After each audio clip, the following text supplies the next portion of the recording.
आज हम बात करेंगे जेनरिक बिजनेस स्ट्रेटजीज के बारे में। आखिर ये स्ट्रेटजीज किसके द्वारा दी गई थी, कंपैटिटिव एडवांटेज क्या होता है, इसे कैसे हासिल किया जाता है, मार्केट में सर्वाइव, मार्केट में ग्रो करने के लिए क्या क्या ऐसी इंपॉर्टेंट स्टेप्स होते हैं जो आपको फॉलो करने होते हैं। एनवायरमेंटल स्कैनिंग के कॉन्सेप्ट को भी हम समझेंगे। देखो, माइकल पॉटर को स्ट्रैटेजिक मैनेजमेंट गुरु के नाम से भी जाना जाता है और वो करेंटली हार्वर्ड बिजनेस स्कूल में प्रोफेसर हैं।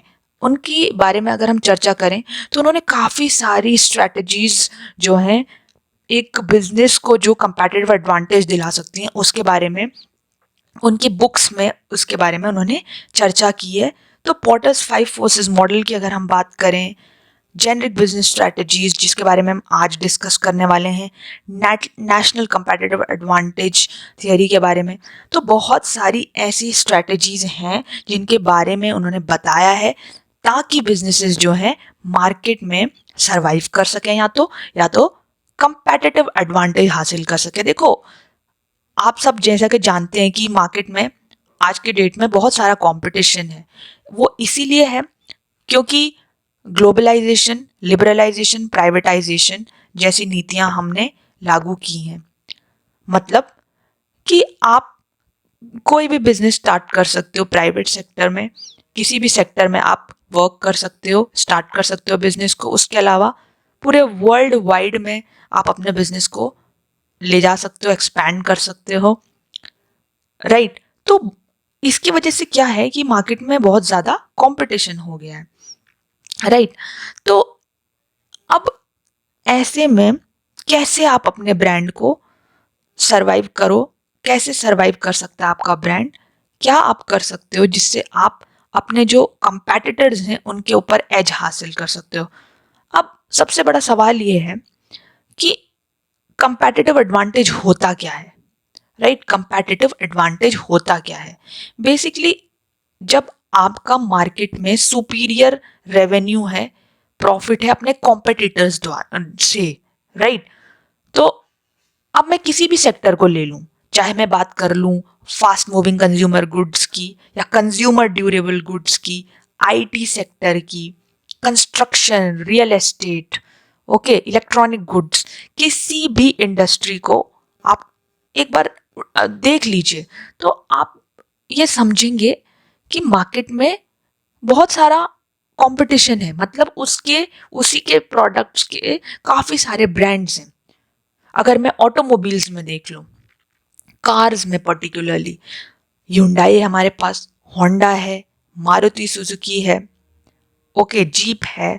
बहुत सारे ऐसे ब्रांड्स हैं जो कि मार्केट में आज की डेट में क्या कर रहे हैं, फंक्शन कर रहे हैं। अब कैसे मार्केट में अपने जो रेवेन्यू को अपने प्रतिद्वंदी से ज़्यादा बढ़ाया जाए, अपने प्रॉफिट को उससे ज़्यादा बढ़ाया जाए, राइट। तो इसीलिए दी गई जेनरिक स्ट्रैटेजीज। जेनरिक मतलब ये सबके लिए लागू है, जनरल है, राइट।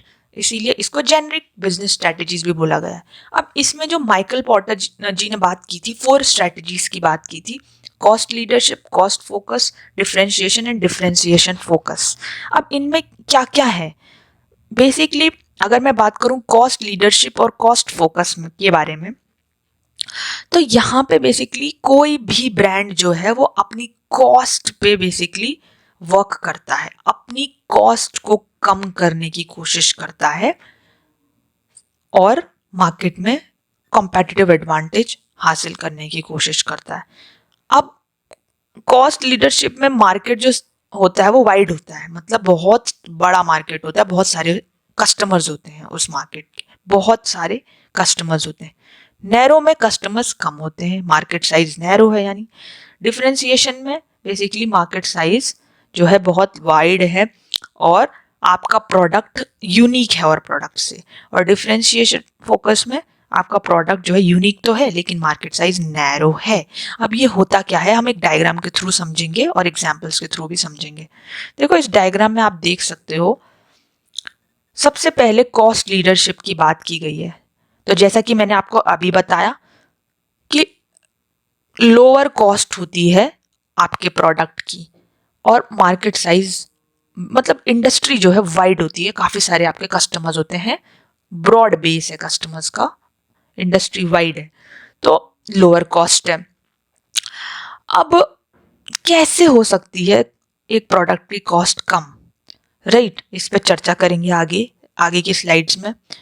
दूसरे में यह है कॉस्ट फोकस। कॉस्ट फोकस में क्या होता है, बेसिकली आपकी कॉस्ट अगेन कम होती है, राइट? आपकी कॉस्ट अगेन कम होती है और आपका मार्केट साइज भी नैरो होता है। मार्केट साइज जो है कम होता है, मतलब आपके कुछ ही कस्टमर्स होते हैं उस सेगमेंट के जिसको आप सामान सेल करते हो। डिफरेंशिएशन में आपका जो मार्केट साइज है वो बहुत ब्रॉड होता है और आपका प्रोडक्ट डिफरेंशिएटेड होता है, मतलब आपकी जो प्रोडक्ट की क्वालिटी है वो बाकी कंपेटिटर के प्रोडक्ट से सुपीरियर है, राइट?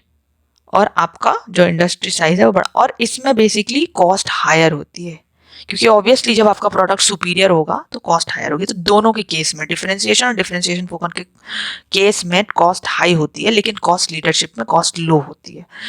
तो डिफरेंशिएशन फोकस में अगेन नैरो मार्केट होता है, मार्केट सेगमेंट छोटा होता है, और डिफरेंशिएशन बेसिकली आपका प्राइस हायर होता है ऑब्वियसली, और आपकी इंडस्ट्री जो है, आपका जो प्रोडक्ट होता है वो सुपीरियर होता है quality wise, functions, features wise. अब थोड़ा सा ऐसे एग्जांपल्स और एक्सप्लेनेशन के साथ मैं डिटेल में आपको समझा देती हूँ। देखो, कॉस्ट लीडरशिप में होता क्या है, देखो सबसे पहली चीज क्या है ना, आपको अपने बारे में पता होना चाहिए। आप कोई भी, आपका कोई भी ब्रांड है, लेट्स से आपका एफएमसीजी, आप एफएमसीजी के ब्रांड हो, आपको पता होना चाहिए कि आपकी क्या स्ट्रेंथ्स हैं, आपकी क्या वीकनेस हैं, क्या अपॉर्चुनिटीज हैं आपके पास और क्या थ्रेट्स हैं, राइट?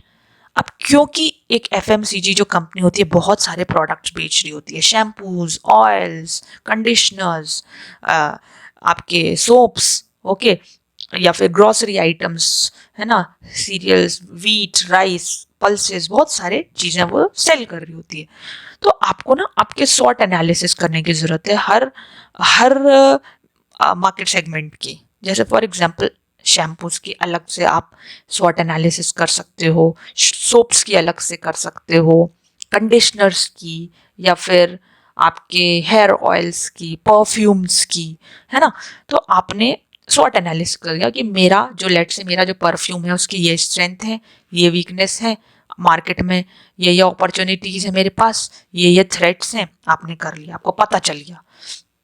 फिर उसके बाद आपको आसपास का इन्वायरमेंट भी पता होना चाहिए, जैसे आपको political, economic, social, technological, legal environment में क्या चल रहा है ये भी पता होना चाहिए। और उसके बाद आपको एक स्ट्रैटेजी बनानी होती है। तो कॉस्ट लीडरशिप की अगर मैं बात करूं तो हम फोकस करते हैं कि हमारे ना कॉस्ट जो प्रोडक्ट की वो सबसे कम हो, मार्केट में जितने भी प्रतिद्वंदी हैं उनके मुकाबले मेरी जो है कॉस्ट कम हो, और क्वालिटी भले ही सेम हो कंपैटिटर जितनी, लेकिन कॉस्ट जरूर कम होनी चाहिए, राइट? अब जैसे अगर हम बात कर लें, परफ्यूम्स की बात कर लें, राइट? परफ्यूम्स में बहुत सारे परफ्यूम्स के ब्रांड्स हैं मार्केट में आज की डेट में, ओके। तो आपको क्या करना है कि आपको पहले स्वॉट एनालिसिस करना है कि मेरे कौन कौन से, मेरी क्या स्ट्रेंथ है।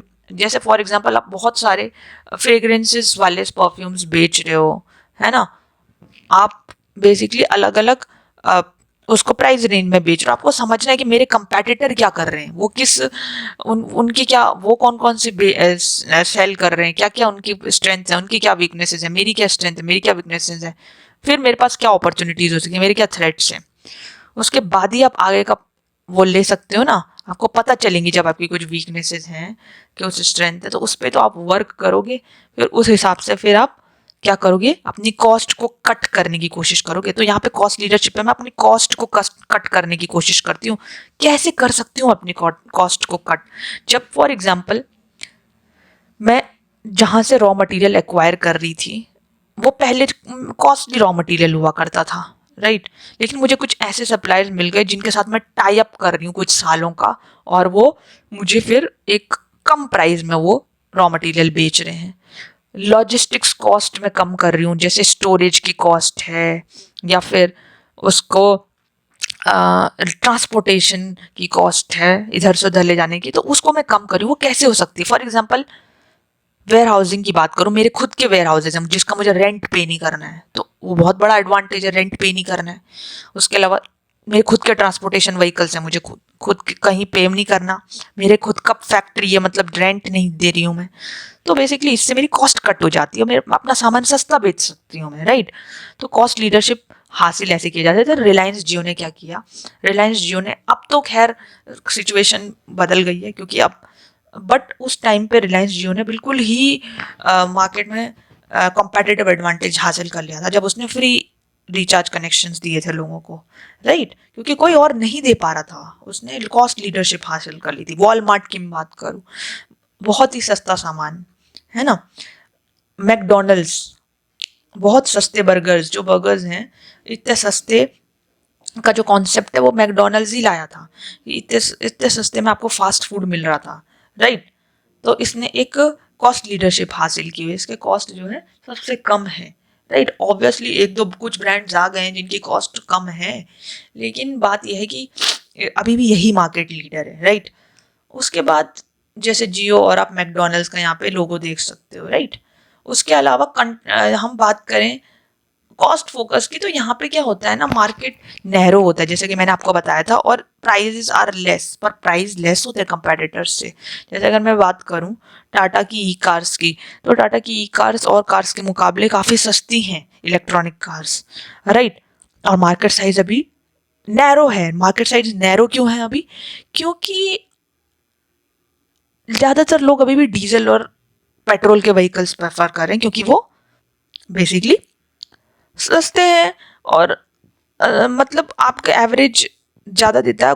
पेट्रोल ई व्हीकल्स महंगे हैं बेसिकली, और अगर मैं देखूं, और चार्जिंग स्टेशंस की भी कमी है, तो इस वजह से हो सकता है लोग उसको अडॉप्ट नहीं कर रहे हैं।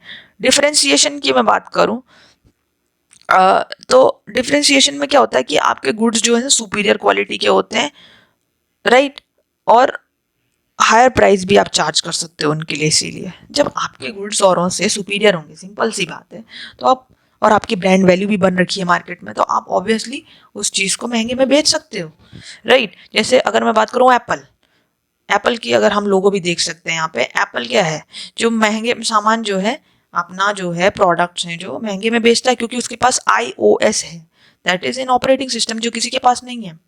पश्मीना शॉल्स की मैं बात करूँ, क्यों महंगे हैं वो, क्योंकि पश्मीना एक ऐसी उससे बनते हैं बेसिकली, जो बहुत रेयर स्पीशी है, वो बहुत रेयरली माउंटेन के इलाके में जो है पाया जाता है, जो शीप, राइट, उसी उसी से बनते हैं, तो इसलिए वो हायर कॉस्ट चार्ज करते हैं। कस्टमाइज सॉफ्टवेयर, अगर आप किसी आईटी कंपनी को बोलो कि हमारे लिए ऐसा सॉफ्टवेयर बनाओ जो हमारी डिमांड के अकॉर्डिंग हो, सीआरएम की बात कर लूँ मैं, ईआरपी की बात कर लूँ, हमारे अकॉर्डिंग हो, तो महंगा बेचेगा वो ऑब्वियसली, क्योंकि वो कस्टमाइज। और डोमिनोज पिज़्ज़ा की मैं बात करूँ, डोमिनोज पिज़्ज़ा बेसिकली बहुत ही अच्छा एग्जाम्पल है कि आप आप प्राइस चार्ज कर रहे हो हाई, और आपका प्रोडक्ट डिफरेंशिएटेड है और ब्रांड से। चाहे मैं पिज़्ज़ा हट की बात कर लूँ, लापिनोज की बात कर लूँ, है ना, रोम्स पिज़्ज़ा, बहुत सारे पिज़्ज़ा, लेकिन डोमिनोज की बात अलग है क्योंकि उसकी जो क्वालिटी है ना, उसका जो टेस्ट है वो बेसिकली सबसे अलग है, राइट। अब डिफरेंशिएशन फोकस की बात करें हम, तो यहाँ पे मार्केट नैरो होता है, छोटा मार्केट होता है, कम कस्टमर्स होते हैं, आपका प्रोडक्ट सुपीरियर होता है और कस्टमर्स से, और इसीलिए आपको डिफरेंशिएशन फोकस का एडवांटेज मिल जाता है। जैसे रोलेक्स वॉचेस, रोलेक्स की हर वॉच पे डायमंड या गोल्ड आपको मिलेगा, राइट। तो बेसिकली क्या है ये है आपका डिफरेंशिएशन फोकस, क्योंकि आपने अपना सामान जो है लोगों से अलग बनाया है ना, और आप सुपीरियर प्रोडक्ट बेच रहे हो इसीलिए, और आपका जो है मार्केट साइज नैरो होगा ऑब्वियसली। कितने लोग खरीदेंगे डायमंड स्टडेड वॉचेस, कितने लोग गोल्ड स्टडेड वॉचेस खरीदते हैं। रोल्स रॉयस की बात करूं, कस्टमाइज्ड गाड़ियां हैं, बहुत सारी प्रीमियम कार्स हैं, राइट। कस्टमाइज्ड गाड़ियां, जब आप जैसा बनाना चाहो, जो चीज़ उसमें ऐड करना चाहो आप ऐड करवा सकते हो, राइट, अपने हिसाब से फीचर्स वगैरह जो भी चीज़ें हैं। तो बेसिकली डिफरेंशिएशन फोकस है ये, क्योंकि आप अपने सामान को अलग कर रहे हो दूसरों से, और आपका जो है प्राइस भी हाई है, बेटर क्वालिटी है, राइट। तो हो आपको ये सारी स्ट्रैटेजीज समझ आई होंगी। तो हमने क्या कौन कौन सी स्ट्रैटेजीज डिस्कस की माइकल पोर्टर की, हमने डिस्कस की हैं differentiation focus, differentiation, cost leadership and cost leadership, अब कॉस्ट फोकस, राइट। तो होप आपको लेक्चर अच्छा लगा होगा। अगर आपको वीडियो अच्छा लगा तो वीडियो को लाइक, शेयर और सब्सक्राइब करना ना भूलें।